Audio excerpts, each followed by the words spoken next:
Hello दोस्तों, आप लोगों का हमारे YouTube channel study with Bihar वाला में स्वागत है। तो दोस्तों, आज हम देखने वाले हैं संज्ञा, जिसे देखकर आप लोग खुद बोलिएगा कि सर बहुत मजा आया। ये हम ऐसे वैसे नहीं बोल रहे, आप लोग देखिए और आप लोग खुद बताइएगा कि अच्छा लगा या नहीं लगा। तो चलिए हम स्टार्ट करते हैं। तो संज्ञा क्या होता है? तो किसी व्यक्ति, वस्तु, स्थान, भाव आदि के नामों को संज्ञा कहते हैं। जैसे हो गया पत्थर, मनुष्य, मूर्खता, राम, सेना आदि। तो इसका मतलब क्या हुआ कि इसका मतलब यही हुआ कि दुनिया में जो भी वस्तुएं हैं, जो भी हमारे आसपास है, हमारे अभी नज़रों में जो भी चीज़ें दिखाई दे रहे हैं, सभी क्या है? संज्ञा है। क्योंकि यहाँ पे बोल रहा है किसी व्यक्ति, वस्तु, स्थान, भाव आदि के नामों को संज्ञा कहते हैं। तो इसमें क्या होता है कि सभी वस्तुएं आ जाते हैं। दुनिया में जो भी वस्तुएं हैं, सभी क्या है? संज्ञा है। दुनिया में जो भी चीज़ें दिखाई दे रही है, सभी संज्ञा है। क्योंकि दुनिया में जो भी चीज़ है, कोई ना कोई व्यक्ति है, वस्तु है, स्थान है, भाव है आदि के नामों को संज्ञा कहते हैं। तो इसका मतलब क्या हो गया कि दुनिया में जो भी चीज़ें हैं, सभी क्या है? संज्ञा है। ठीक ना? तो संज्ञा के मुख्यतः 5 भेद होते हैं। संज्ञा के कितने भेद होते हैं? 5 भेद होते हैं। फर्स्ट में क्या है? व्यक्तिवाचक संज्ञा। 2 में है जातिवाचक संज्ञा। 3 में है भाववाचक संज्ञा। चौथा है द्रव्यवाचक संज्ञा और 5वां है समूहवाचक संज्ञा। तो हम चलिए देखते हैं व्यक्तिवाचक संज्ञा क्या होता है। तो यहाँ पे हम देखते हैं व्यक्तिवाचक संज्ञा और 2 नंबर है जातिवाचक संज्ञा। तो हम इसको बहुत ही अच्छा से समझते हैं। इससे में क्या होता है कि कन्फ्यूज हो जाता है विद्यार्थी कि व्यक्तिवाचक संज्ञा क्या होता है और जातिवाचक संज्ञा क्या होता है। तो हम दोनों को अच्छा से देखेंगे और दोनों के बीच अंतर को हम समझेंगे। देखो, व्यक्तिवाचक संज्ञा क्या होता है? किसी विशेष व्यक्ति या स्थान का बोध कराती है। जैसे हो गया गंगा, हिमालय, भारत, राम आदि। ये क्या हो गया? व्यक्तिवाचक संज्ञा। और वही जातिवाचक संज्ञा क्या होता है कि जातिवाचक संज्ञा किसी वस्तु या प्राणी की संपूर्ण जाति का बोध हो। मतलब क्या हो कि जिससे किसी व्यक्ति या प्राणी की संपूर्ण जाति का बोध हो। जैसे नदी, पर्वत, देश, मनुष्य आदि। देखो, इसका मतलब क्या हुआ कि किसी एक विशेष व्यक्ति का अगर बोध हो तो वहाँ पे व्यक्तिवाचक संज्ञा हो जाएगा। और जहाँ पे क्या हो, संपूर्ण जाति का बोध हो, तो वहाँ जातिवाचक संज्ञा हो जाएगा। जैसे हम देखते हैं, देखो, जैसे हो गया व्यक्तिवाचक संज्ञा और जातिवाचक संज्ञा। ठीक। तो हम सबसे पहले समझते हैं। जैसे मान लो कि हम क्लास में बैठे हैं। जैसे मान लो कि हम क्लास में बैठे हैं और हम पढ़ रहे हैं और सभी विद्यार्थी सभी पढ़ रहे हैं।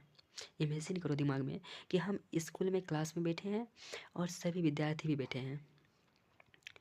ठीक। तो बाहर से सर आवाज़ दिए कि रे राम बाहर आओ। तो वहाँ पे क्या होगा? कोई एक विशेष राम जाएगा या सभी चल जाएगा? वहाँ पे सर आवाज़ दिए कि राम बाहर आओ, तो वहाँ पे क्या होगा? राम बाहर जाएगा। सर के पास कौन जाएगा? राम जाएगा। वहाँ पे क्या हुआ? कोई एक विशेष नाम बोला। क्या बोला? राम बाहर आओ, तो वहाँ पे राम बाहर जाएगा। लेकिन वहीं पे अगर बोल दिए कि रे लड़का बाहर आओ, तो वहाँ पे क्या होगा कि सभी लड़का, जितने भी लड़का है, संपूर्ण जाति का बोध हो गया। और वहाँ पे क्या होगा? संपूर्ण लड़का बाहर जाएगा। क्योंकि वहाँ पे कोई एक विशेष नाम नहीं बोला गया है। तो वहाँ पे क्या हुआ कि संपूर्ण जाति का बोध हो गया, संपूर्ण लड़का जाति का बोध हुआ, जिससे सभी लड़का बाहर आ गए। तो वहाँ पे जो सभी लड़का बाहर है, तो वह जातिवाचक संज्ञा। अगर एक विशेष व्यक्ति को बोला जाए, जैसे राम को बोला गया, तो वह हो गया व्यक्तिवाचक संज्ञा। जैसे देखो यहाँ पे व्यक्तिवाचक संज्ञा। जैसे यहाँ पे क्या है? राम। राम क्या है? राम एक अकेला व्यक्ति है। किसी एक व्यक्ति के बारे में बोला गया राम, तो यहाँ पे क्या है? राम एक व्यक्तिवाचक संज्ञा हो गया, किसी एक विशेष व्यक्ति का नाम। जैसे यहाँ पे है लड़का। तो लड़का बोलने से क्या होता है कि जितने भी दुनिया में लड़का है, संपूर्ण लड़का जाति का बोध होता है। किसी एक के बारे में नहीं बोला जा रहा है। जितना भी लड़का है, सभी दुनिया में जितने भी लड़का है, सभी लड़का आ जाते हैं उसमें।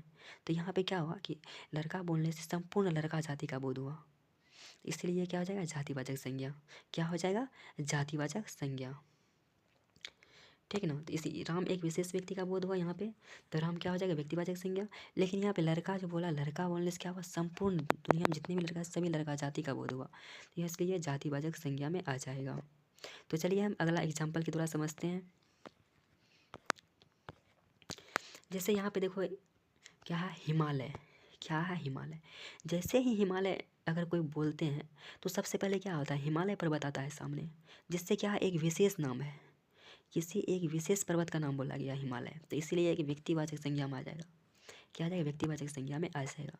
लेकिन यहाँ पर देखो बोला गया है पर्वत। पर्वत बोलने से क्या हुआ, दुनिया में जितने भी पर्वत हैं सभी आ गए उसमें। दुनिया में जितने भी पर्वत हैं सभी आ गए उसमें। तो क्या हुआ, संपूर्ण जो है पर्वत जाति का बोध हुआ। पूरा दुनिया में जितने भी पर्वत हैं सभी इसमें आ गया। तो इसीलिए अगर संपूर्ण पर्वत जाति का बोध हुआ, इसलिए क्या आ गया, जातिवाचक संज्ञा। ठीक है ना। तो चलिए एक और एग्जाम्पल के द्वारा हम समझते हैं। देखो यहाँ पे अगर हम बोला जाए भारत, भारत बोलने से क्या होता है, हमारा प्यारा देश भारत हमारे दिमाग में आ जाता है। हमारा प्यारा देश जो है भारत हमारे दिमाग में आ जाता है। भारत बोलने से कोई एक विशेष देश आया। लेकिन अगर वही हम बोलते देश, तो क्या हुआ, संपूर्ण देश जो है, जितना भी दुनिया में देश है सभी आ जाते हैं। सभी आ जाते हैं, जितने भी देश हैं सभी देश आ जाते हैं। लेकिन वही अगर एक भारत बोला गया तो यहाँ पर क्या हुआ, सिर्फ भारत ही देश आया। यहाँ एक कोई एक विशेष देश आया, इसलिए यह हो जाए एक व्यक्तिवाचक संज्ञा हो जाएगा। लेकिन यहाँ पर क्या हुआ कि देश बोलने से क्या हुआ, जितने भी दुनिया में देश हैं कि संपूर्ण देश जो है, संपूर्ण देश आ गए। ठीक ना। तो इसलिए क्या होगा, संपूर्ण देश जाति का बोध हो गया। तो इसलिए यह क्या हो जाएगा, जातिवाचक संज्ञा। लेकिन ये हम यहाँ पे क्या हो जाएगा, एक विशेष देश का नाम बोल रहे हैं, इसलिए यहाँ पे क्या हो जाएगा, व्यक्तिवाचक संज्ञा। तो आशा करते हैं कि आप लोगों को ये समझ में आया होगा। तो चलिए हम चलते हैं आगे की ओर। अगर ये समझ में नहीं आया होगा तो वीडियो को दोबारा देख लें, अच्छा से आ जाएगा। तो चलिए हम चलते हैं समूहवाचक संज्ञा की ओर। देखो समूहवाचक संज्ञा क्या होता है कि पदार्थों के समूह का बोध कराती है, जैसे वर्ग, चाबी का गुच्छा, सभा, etc। देखो समूहवाचक संज्ञा बोलने से क्या होता है कि पदार्थों के समूह का बोध कराती है। जैसे वर्ग, क्लास में क्या होता है, एक विद्यार्थी रहता है, नहीं ना। क्लास में क्या होता है कि सभी मतलब क्या होता है, बहुत सारे विद्यार्थी रहते हैं। तो यहाँ पे क्या हो रहा है कि समूह का बोध हो रहा है। वही चाबी का गुच्छा की बात करें तो चाबी का गुच्छा में एक चाबी रहता है, नहीं ना। तो क्या होता है, बहुत सारे चाबी रहते हैं। तो यहाँ पर क्या हुआ कि संपूर्ण चाबी जो है कि पूरा समूह का बोध हो रहा है, समूह का बोध रहता है। यहाँ पर क्या हुआ, समूहवाचक संज्ञा।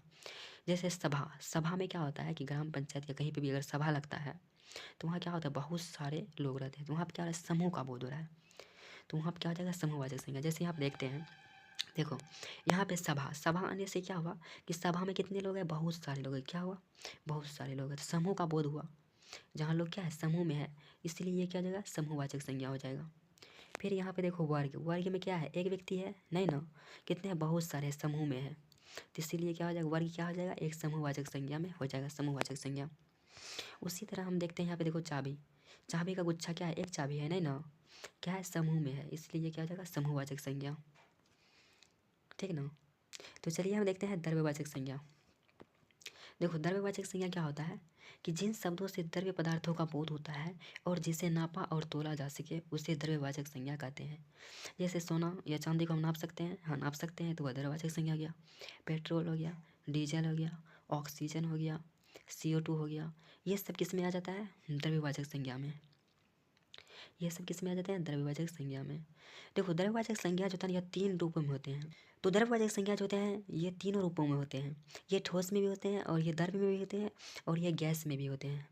क्या होता है, ये ठोस में भी होता है, क्या होता है, ये ठोस में भी होता है और द्रव्य भी होता है और ये गैस भी होता है। क्या होता है, ये गैस भी होते हैं। ये तीनों रूपों में होते हैं। जैसे यहाँ पे देखते हैं तो यहाँ पे ठोस, ठोस के अंतर्गत क्या आ गया, सोना आ गया, चांदी आ गया। ठोस के अंतर्गत क्या आ गया, सोना आ गया, सोना आ गया, उसके बाद क्या आ गया, चांदी आ गया, सोना आ गया, चांदी आ गया। इससे हम नाप तोल सकते हैं ना, नाप तोल सकते हैं। तो ये सोना और चांदी ये सब क्या हो गए, ये द्रव्यवाचक संज्ञा हो गया। अब देखो ठोस, द्रव्य की अगर बात करें, द्रव्य में देखो जैसे आ गया द्रव्य, द्रव्य की बात करें यहाँ देखो पेट्रोल, पेट्रोल, पेट्रोल क्या हो गया, एक द्रव्यवाचक संज्ञा है। क्या है, पेट्रोल एक द्रव्यवाचक संज्ञा है। ये तेल देखो, ये भी क्या है, द्रव्य है, ये भी एक द्रव्यवाचक संज्ञा है। अब देखो ऑक्सीजन, ऑक्सीजन क्या हो गया, ऑक्सीजन क्या हो गया, गैस के रूप में, ये एक द्रव्यवाचक संज्ञा। और CO2 यह भी क्या हो गया, एक द्रव्यवाचक संज्ञा हो गया। अब चलते हैं भाववाचक संज्ञा की ओर। देखो भाववाचक संज्ञा क्या होता है, जिस शब्द से किसी पदार्थ की अवस्था, गुण, दोष, धर्म, भाव या दशा का पता चले उसे भाववाचक संज्ञा कहते हैं। जैसे हम इसका एग्जाम्पल के देखते हैं, बुढ़ापा, एग्जाम्पल के तौर पर अगर देखते हैं तो बुढ़ापा, अरे उसका बुढ़ापा आ गया, इससे क्या पता चलता है कि उसकी अवस्था को पता चलती है कि उसका जो है बुढ़ापा आ गया। पहले वह बचपन था, फिर जवानी था, अब जो है बुढ़ापा आ गया। तो इसकी क्या रहता था, अवस्था का पता चलता है। बुढ़ापा बोलने से क्या होता है, उसकी अवस्था का पता चलता है, इसलिए बुढ़ापा क्या हो जाएगा, एक जो है भाववाचक संज्ञा हो जाएगा। उसके बाद अगर हम देखते हैं, अगला देखते हैं जैसे दुख, आज सौरभ बहुत दुखी। आज सौरभ सौरभ नहीं होगा, यहाँ पे मान लेते हैं सुनीता। आज सुनीता बहुत दुखी है। सुनीता बहुत दुखी है। तो यहाँ पे दुख क्या कर रहा है कि फीलिंग को बता रहा है, इमोशन को बता रहा है। जब इमोशन को बताया जाए तो वह क्या होता है, भाववाचक संज्ञा। तो दुख क्या हो जाएगा, भाववाचक संज्ञा। दुख हो गया, खुशी हो गया, ये सब क्या होती है, उसके उसके बारे में बता रही है, उसकी इमोशन को बता रही है। तो ये सब क्या हो जाएगी, भाववाचक संज्ञा। ये सब क्या हो जाएगी, भाववाचक संज्ञा। और उसके बारे में अब अगला देखते हैं। जैसे यहाँ पे देखो, प्यार। रे लगता है हमको उससे प्यार हो गया। अब मान के चलो कोई लड़का दूसरे लड़का को बोल रहा है कि लगता है हमको उससे प्यार हो गया, तो वह क्या कर रहा है, दिल की बातों को शेयर कर रहा है दूसरे को, वो अपना फीलिंग बता रहा है। तो फीलिंग क्या होता है, फीलिंग फीलिंग बता रहा है। तो प्यार प्यार क्या हो जाएगा, एक क्या, प्यार क्या हो जाएगा, यह एक हो जाएगा भाववाचक संज्ञा। वो अपने भाव को बता रहा है, वो फीलिंग को साझा कर रहा है। तो प्यार क्या हो जाएगा, भाववाचक संज्ञा। अब देखो अगला क्या है, जैसे कि बचपन। बचपन के दिन बहुत अच्छे होते थे। तो यहाँ बचपन क्या कर रहा है कि अवस्था को बता रहा है। अगर हम अवस्था को बताए तो क्या हो जाएगा, भाववाचक संज्ञा। बचपन बचपन के दिन बहुत अच्छे होते थे, जैसे बचपन अवस्था बता रहा है। तो अवस्था बताए तो क्या हो जाएगा, वो भाववाचक संज्ञा। अब देखो यहाँ पे क्या कर रहा है, बुद्धिमान। APJ अब्दुल कलाम जी बहुत बुद्धिमान थे। तो यहाँ पे क्या कर रहा है कि गुण को बता रहा है। बुद्धिमान शब्द किसको बता रहा है, गुण को। अगर क्या कर गुण को अगर बताए तो वह क्या होता है, भाववाचक संज्ञा में आ जाता है। तो यहाँ पे बुद्धिमान क्या हो जाएगा, भाववाचक संज्ञा। क्या हो जाएगा, भाववाचक संज्ञा। तो आशा करते हैं कि दोस्तों आप लोगों को समझ में आया होगा। अगर आप लोगों को समझ में आया तो आप कमेंट में कुछ लिखें, कैसा लगा आपको वीडियो देखने में, अच्छा लगा या ख़राब लगा, और हमारे में जो भी कमी है उसे आप बताएं ताकि हम ठीक कर पाएँ। अगर दोस्तों अगर अच्छा लगा होगा वीडियो तो शेयर करें, लाइक करें और सब्सक्राइब करना ना भूलें। धन्यवाद।